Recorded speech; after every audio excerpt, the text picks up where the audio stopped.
The TRIP operon in bacteria encodes enzymes needed for biosynthesis of the amino acid tryptophan. The TRIP operon is regulated both by a repressor and by attenuation. This animation will present a model for how attenuation works. Overall, attenuation in the TRIP operon can prevent expression of tryptophan biosynthesis genes when tryptophan levels in the cell are high, essentially turning off the TRIP operon when it isn't needed. Attenuation of the TRIP operon involves structures and sequences of the TRIP-L mRNA. Interactions among complementary sequences of the TRIP-L mRNA can form stem loop structures in the RNA transcript. 4 regions are involved. These are numbered relative to the 5' end of the transcript, with 1 closest to the 5' end. Region 2 is complementary to both regions 1 and 3, and can form a stem loop structure with either of them, but not with both at the same time. Similarly, region 3 is complementary to both regions 2 and 4. When regions 1 and 2 form a stem loop, region 3 forms a stem loop with region 4.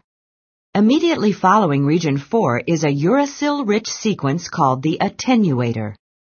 When the region 3-4 stem loop is present, it acts with the attenuator to form a terminator for transcription at the end of the TRIP-L gene. When the region 2-3 stem loop is present, the terminator structure does not form, and transcription proceeds to the TRIP-E gene and other tryptophan biosynthesis genes in the operon. There are 3 scenarios possible with respect to attenuation in the TRIP operon.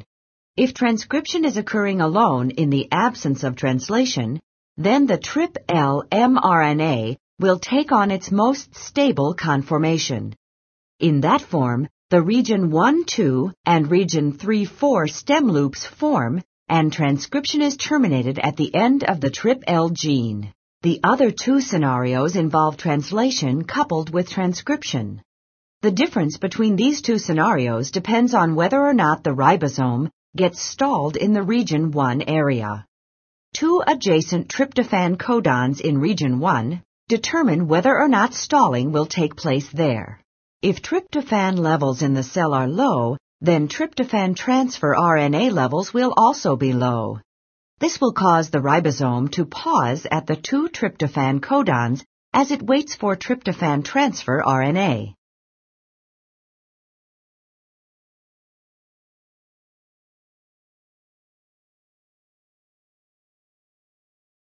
The location of the ribosome at this pause will shield region 1 from region 2, thus freeing region 2 to form a stem loop with region 3.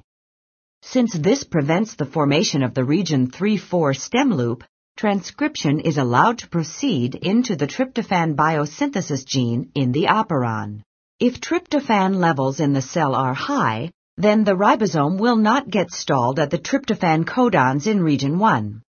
The ribosome will continue until it reaches the stop codon for the TRIP-L gene, where it will experience the normal pause that occurs during translational termination.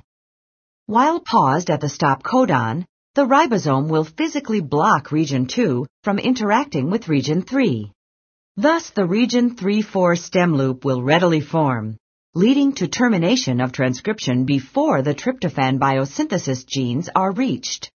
In this way, attenuation turns off the TRIP operon when tryptophan levels are high.